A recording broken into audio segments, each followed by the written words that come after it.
Welcome to the Win Make Give podcast. Chad Hyams already laughing here with his friend Bob Stewart way over there. Bob, how are you doing today? Well, we're going to talk about being old. We know who's old, like who just moved into the senior community in Florida, who now owns cruise wear. I'm assuming you have like a new space in your closet for cruise wear. Is that right? Bob, I worked on a cruise line for 2 years earlier in life. I've had that stuff forever, even when I was really young.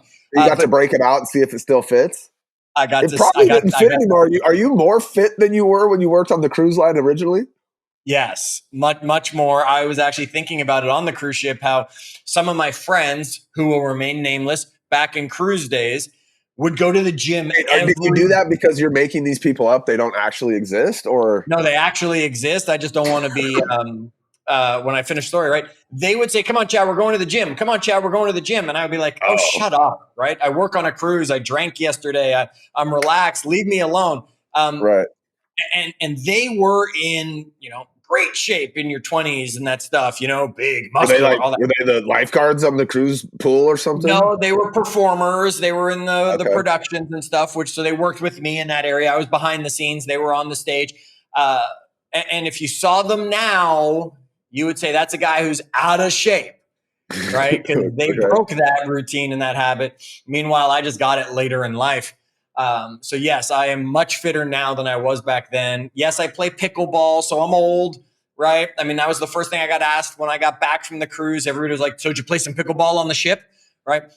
That's what they ask around here in senior communities or active adult living communities, we call them now. It's not one of those old retired places where like a nurse checks on me every day, folks. I'm not there. Wait a minute. Did you just clarify what the place is called? You're like, look, don't call it a senior community. It's an active adult community. Adult. It's summer camp for grown-ups. If you've ever been to summer camp, that's where I live. I'm a little bit shocked that you're going with this PC language for the place that you live.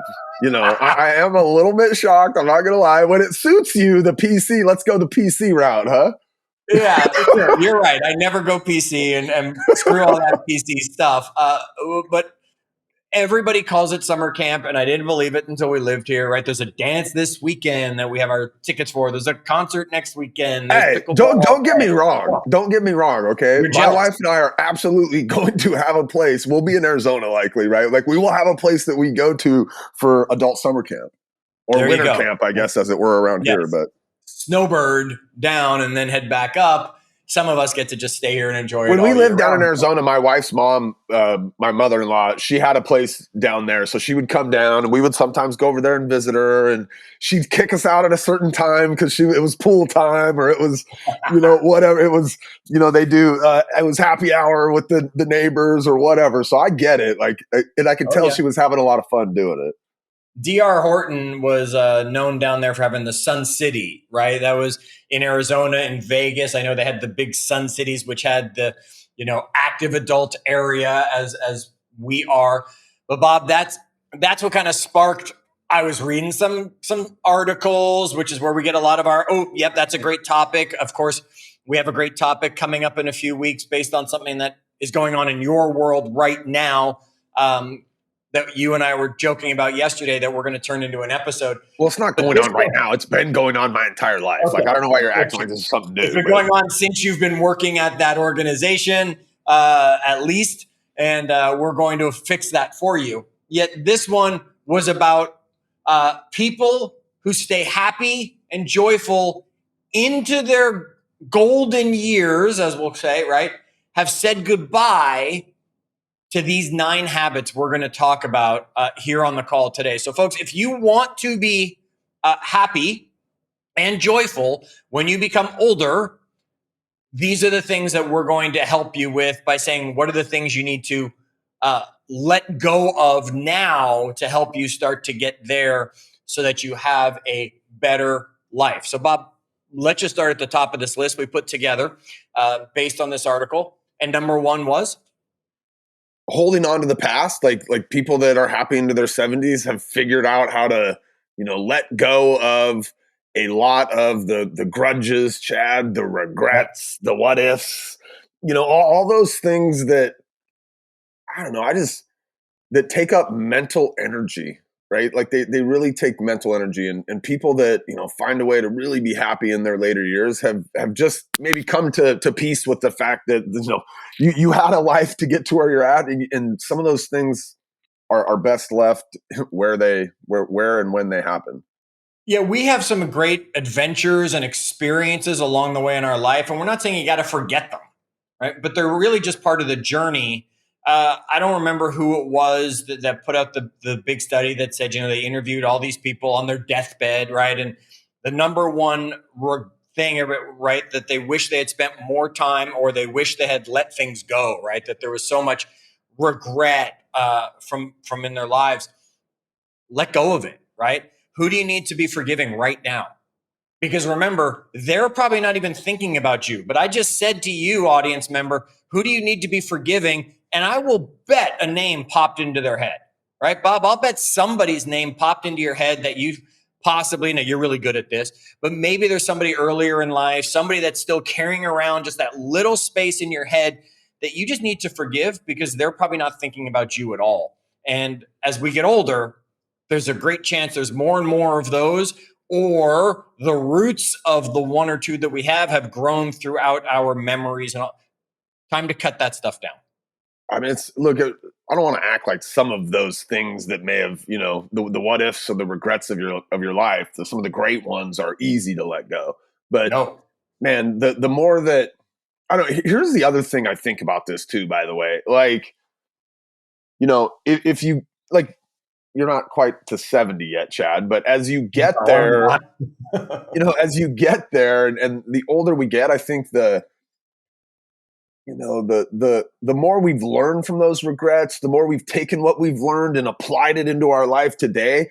Like, it's going to be really challenging if you're looking back at 35 and thinking that was the pinnacle of my life and it's all been downhill since then, right? If we could have taken those regrets, or taken those lessons learned, those failures, and done something so that we can look back and feel like, okay, yes, that didn't ruin my life, it's going to be a heck of a lot easier, right? So if you're in the middle of some of those things right now, figure out like how am I going to learn from this? How am I going to do something different the next time I'm presented with a similar situation, right? Like, that's, I think, how you're able to let those go, is you learn from them, and you grow, and gosh, you know what? If that thing happened to me again, I know I'd handle that a little bit different. That's how you can let something go. If you're the same person that you were when you were making those decisions that led to the regret, probably going to be tough to let it go. Yeah, you're making a great point. I love the people who make the posts on Facebook. This was sarcastic when I said that, right? Would you go back 20 years, or would you take $10 million now, right? That's not even a question, because you go back 20 years and do one thing different because you're like, oh, I regretted that I made this choice. Your whole life is different today, right? It's not like you can just go back and say, oh, I never wished I got into that relationship or that, because then you wouldn't have learned that lesson. You wouldn't have been where you are to make the choices you make now. It's give me the $10 million today and don't even have a conversation about, but I could go back in time and make more money. Yes, and end up in a completely different life. So unless you're miserable in your life right now, go back, take that choice. Bob, I did find it while you were helping us that the book was called Regrets of the Dying. All right, it's the top 5 regrets of the dying.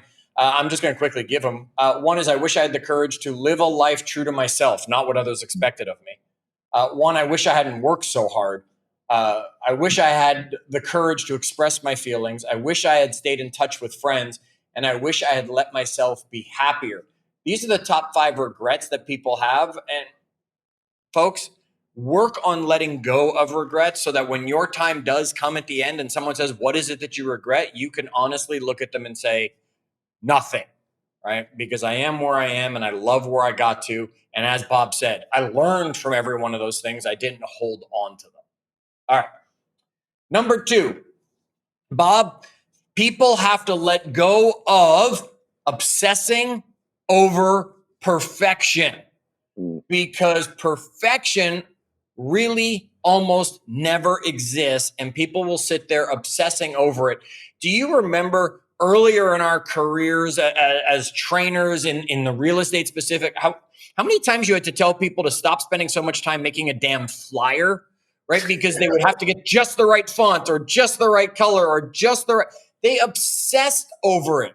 Perfection is an illusion, and you will almost never be able to achieve it. So get over the obsession of searching for it. You know, I think one of the biggest places this shows up, Chad, at least is like I look around at the people I work with or that we partner with, it's on starting something, right? They're Yeah. like, okay, I'm going to start this thing. I got to get it all ready, right? I got to make sure that I got the flyer right, and I got to do the, like, just take action on something. It doesn't have to, it'll get better, right? The Yep. thing you're not doing because it's not perfect yet, or that thing you're not showcasing because it's not perfect yet, like take action, right? And then adjust, do it again, Figure it out take along the action way. You got again. that road trip coming. Start driving, right? You'll detour on the way. You'll stop when you realize, oops, we forgot to pack lunch. Whatever it is, you'll figure it out. Don't sit there and waste your life making sure you're ready to go. Let's go. And then we can fix some of the things. Yes, you got to, have some things done, but you're never going to find perfection ever. By the way, I can acknowledge this is like easier said than done for some people, Everything right? is. Yeah. I'm not a perfectionist. My wife is. This one's going to be My harder wife. for her to get to, right? As we age. I don't know. It actually feels like it's getting worse. Is that possible? It is possible. It is absolutely possible. We just went on a trip, right? But when we were recording this, Nita and I are just getting back from a trip, and you've gone on plenty. I mean, to me, I'll just throw a bunch of things in the suitcase. What? I forgot something, right? I'll buy a shirt, Grab it there. I'll get it there, right? Whatever it is. No, my wife's like, this is going to be what I'm going to wear on Monday, and this has to be on Tuesday. But what if the weather's different, honey? Oh my God, I'll bring this outfit just in case. It's like, stop, right? Does she do it like a week before? She starts thinking about it a week before. Okay. She doesn't get serious about it until 24 hours before. Aaron's laying out suitcases. The suitcases can come up a week before our trip. Nita's got to plan the weather, so she's tracking it until the end to make sure she knows what it looks like. All right, so there's number 2 on our list. Stop obsessing over perfection. Bob, I left you number 3 that's on our list on purpose. I like to do this. You know that. What's one of those habits that people were able to let go of was? Well, ignoring their physical health. So like as I get older, it becomes more and more important that I don't do that. Sure. I'm 47, Chad. I'm kind of, getting active with my boy. It's like the deeper you go into life, the harder it is to do something about your physical health. Like I'm not telling anybody anything they don't know. If you needed to be reminded, here's a gentle reminder. Those calories burn off quicker when you're younger, right? I mean, just think about your kids and how they're nonstop energy balls, right? Think about what they eat and go, how do those kids stay rail thin? Because their metabolism is going. And as you get older, it slows down, right? If you ignore your health, issues are coming, right? Issues are coming for sure along the way. There's a lot of numbers for it, right? Are you doing 150 minutes of moderate to intense physical activity over a week? That is one of those numbers that like the World Health Organization has put out there, right? Making sure that you're doing 150 minutes of moderate activity a week. So that could be 2 or 3 days of being really active, Bob. That could be, 5 days of breaking that down to a half hour of activity each day. Whatever it is, they're saying it's 150 minutes of moderate intensity physical activity every week to help get you in a healthy place, folks. Please pay attention to it now. Bob said it. It's so much easier to start now and maintain than it is to all of a sudden catch up later in life. Trust me, from a guy who knows it, because for the first 35 years of my life, maybe more like 40, health meant nothing. And it's only been the last 10, 15 years that I've really, really, really made health a journey. And it was a lot harder to get where I am than it will be for those people who are 20 right now and already healthy that keep that journey going. That's the only thing they have to do. Okay.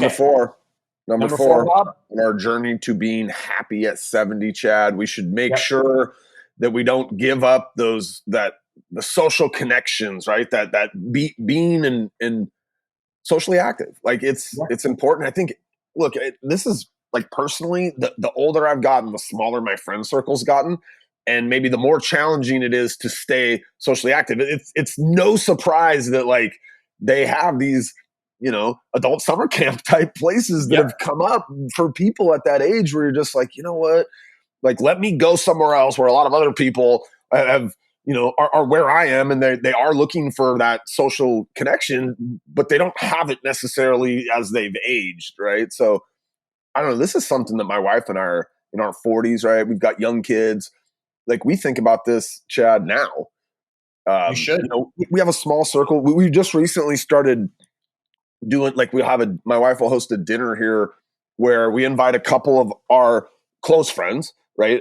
Two couples, and then we have them invite a friend couple of theirs. We're like testing out our friends of friends to try, just to try to get that circle a little bit wider, have some extra options of people we can invite to things or do things with. So, I mean, this is something that we're thinking about right now. And we just had one this last weekend. It was a lot of fun. We met like a new couple, and we run into them in other kind of social circles of that friend group. But I don't know. It was cool. It was good. That's a really cool idea. Folks, remember, even introverts like people. You just don't like crowds of people. You get your energy from a small group of people okay. Bob's saying, right, the bigger your circle, the better the chances, right? Because some people will move away, some people will change their lives, some things will happen along the way.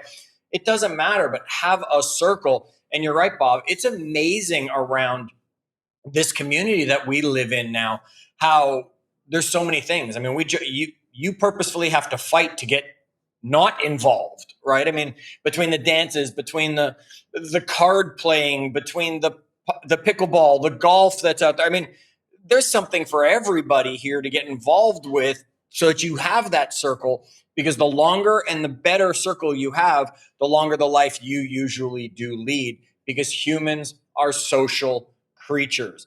Even back when, if we went and did the research, right? Clans, we were small clans, small groups, things like that, folks. Do not give up don't give up on giving up on being social as you get older. All right. Another thing people have to let go of is avoiding new experiences. And Bob, how comfortable do we get as we get older in who we are, what we like, what we don't like, right? We won't even attempt something. We'll say, no, I don't like that, right? It's like, why don't you like it? Well, because when I was 6, something happened once, and 50 years later, I'm holding that against everything, and I just don't like that. I got on one bad plane flight, or one bad this, or I went to Disney once and it was horrible. I'm never going back to that sort of thing. New experiences stimulate the mind. And this is really interesting. I'm not going to scientifically give it to everybody because I'm not a scientist, but I was reading about this not that long ago. And when we're little, time goes really quickly for us. Like, all of a sudden your kids are like 10, they're 15, and they're like, where did all the time go? And it's because every time you create a new memory or learn something new, your brain is basically time stamping that. And all these things are happening at that age. The time seems to be going really quickly. The older we get, the less we're learning, the less we're doing new and different. We're not getting those timestamps to show up so often, which is why it feels like time is dragging and moving so slow as we get older. So, folks, don't avoid new experiences just because they're new when you're older and you don't think you should do them. I feel I feel like this is one of these things where you have to like proactively seek them out, right? Some of them, yeah. I Ben said something to me. I had invited him to our Christmas party. He made a quip on Monday about nobody ever invites him to parties anymore, and he was actually like, except Bob Stewart. He's the only one that ever invites me to parties anymore. And I'm like, well, you never come, so maybe the other people Yeah, that I've used to invited him to invite you, Thanksgiving every year since I've known him. Right. yeah, the people that used to invite you just stopped because they know you're never going to come. And by the way, Ben Kinney, I don't know if he listens to these, Chad. I don't think he does when he's not on them. But my wife said she's not going to invite you anymore either, Ben, because you never come. But he said something to me. I was up in Bellingham, and I'd asked him. I asked him. This was when we were heading down for not a new experience, but an experience that we like to do every year. We go to that Halloween haunt at Universal down in LA. By the way, just shout out to all my friends in LA who are dealing with the craziness down there. Yes. We're recording this as the fires are happening. But when I asked him, and I'll occasionally ask him random stuff like, "Hey, we're going to Disneyland. Want to meet us at Disneyland?" Or, "Hey, we're going to that thing. You want to?" And he was like, "Do me a favor." He's like, "Ask me again next year." He's like, "I can't do it this year because we've got a Metrics Mastermind event like that Thursday and Friday that you guys are going to be down there. But I am like purposely made a decision that I am going to try new things." So by the way, anybody that's looking to have Ben join something, you can lean into that. You can say, "Hey, Bob said that you were trying, we're going to try new things coming up." But, and to that end, like, we're going to go to the National Baseball Card Show this year, which my wife thinks is insane. But It is. I love Jesse Itzler's approach to this. I don't know if you know Itzler, and he talks about like every year he puts on his calendar like something that he's going to do or try that he's never done before. He does like quarter. Yeah, because we did a whole episode on just that. Yeah. And then he also does quarterly something with his kids that's outside of the norm of something they would normally do, right? Go out in the woods and camp in the snow one night or whatever it is. But I mean, I really do think you have to purposely set out to find these things. They're not going to find you. And the reality is the things that find you, the older we get, the more we tend to be like, "Nah, I don't do that," or "That's not for me," or "I don't know how to ski," or whatever it is. But we stay in our comfort zone. And folks, it doesn't have to be that big, right? Maybe it's a new recipe. Maybe it's something else small and new. It's a new style of book that you're going to read about or something, a new hobby you want to pick up. It doesn't have to be some massive thing like all of a sudden you're jumping out of a plane, you've never done it anymore. New experiences come in all shapes and sizes. So keep that in mind. All right, next on our list, Bob, things they've given up. Remember, we're talking about things not to do anymore, and that is neglecting self-care. Because as you get older, okay, now you have, maybe your parents are still alive, and they're getting much older, right? So they're needing more attention, needing more care. And then at the same time, you possibly have a generation or two below you, depending if you had kids. They might already be having kids, if not even beyond that. And you become this caregiver for so many other people of taking care of your parents, maybe your kids, depending what's going on. Also I don't know how many people in this community we've said, "Hey, let's go out and grab drinks tonight or dinner tonight." And they've said, "Okay, but we might cancel a half hour before because we're on babysitter on call as grandparents." And right. So they're not taking care of themselves. Right. So we have to make sure we don't neglect ourselves because we deserve that, whether that's, just time to watch what you want to watch, time to go take a walk, time to go out with friends of yours. Remember how important self-care is. Don't become a caregiver. That doesn't mean you can't care and give care to people. Make sure you're getting some for you.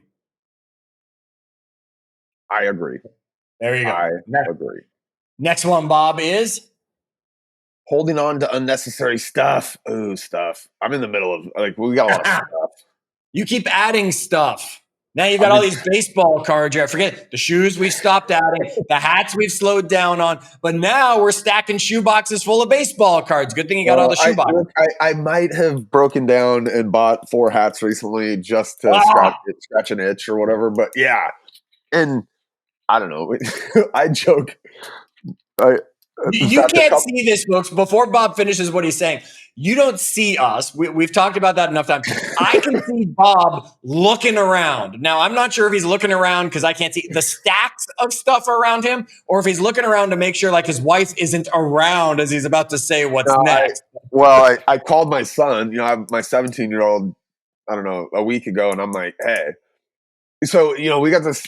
I've been harassing him for years. I'm like, "Are you going to get to a size 13 shoe so I can give you some of these shoes?" And he's an 11 and a half right now, but I got to get rid of some of these shoes. And so I called him a week ago and I'm like, "Hey," I'm like, "You got any buddies that wear size 13s?" And he's like, yeah, I got a few, And I'm like, "Why don't you come get some of these shoes from my house?" I'm like, "You can wear them or you can save them. You can take them to your friends. Like, I don't care. Just get them out of here." And he's like, "Yeah, okay." So he's coming over this weekend to get some of the shoes. But I don't know, man. We got a lot of stuff. Like, I don't know. It's like an American thing, I think.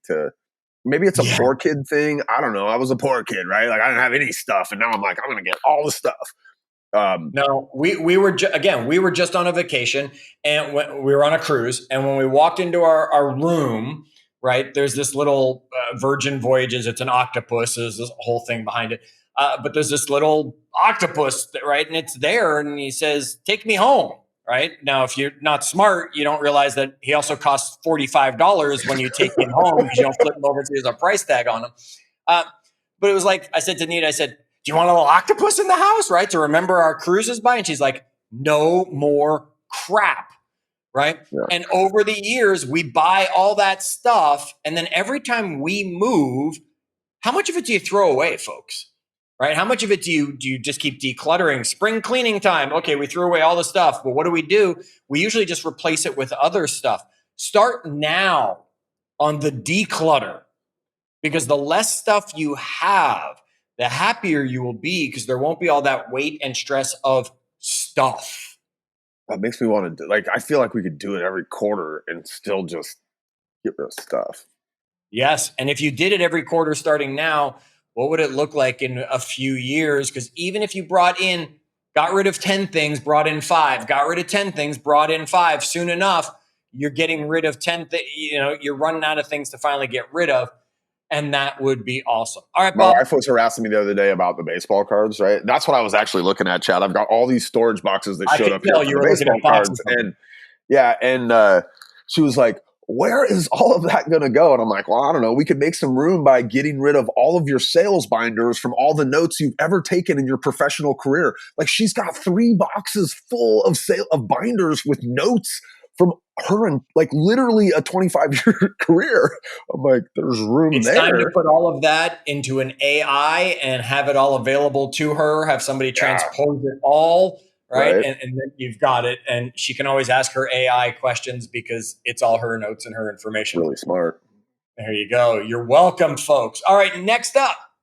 Bob, this is kind of like you got to keep doing new things. You got to have experiences along the way, right?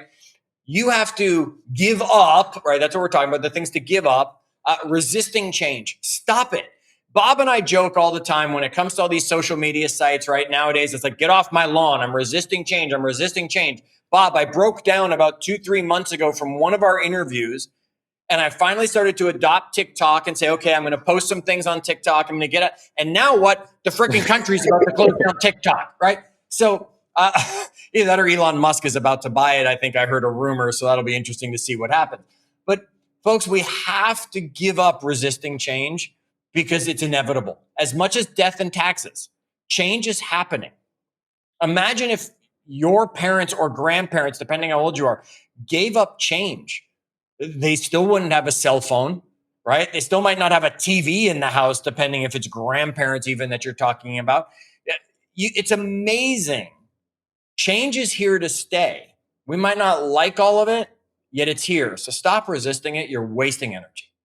I think about my dad with this one. My dad still flip phone, It's like I send him videos of the kids playing basketball to his phone, and then I'm like, wait, can you even see these on your phone? And he's like, well, they're a little bit small, are you going to post it on Facebook? And so like, he's definitely one of those. And then I can see it like creating frustration. Last Christmas, I was like, I'm just going to buy you an iPhone. He's like, don't buy me an iPhone. I don't want the government tracking me. I'm like, Dad, geez Louise, man. Like, okay. Sounds like my mother-in-law. As if the government gives a rat's ass what you're up to, Dad. Like, and believe me, they can track you 700 other ways, right? Excellent. All right. And Bob, let me recap our list here, okay? And then we'll hit this last one here. So, folks, people who stay happy into their golden years have said goodbye to these 9 habits. 1, letting go of the past, holding on to things they shouldn't. 2, obsessing over perfection. 3, ignoring their physical health. 4, neglecting to stay socially active. 5, avoiding new experiences. 6, neglecting self-care. 7, holding on to that unnecessary stuff. We'll just use that word.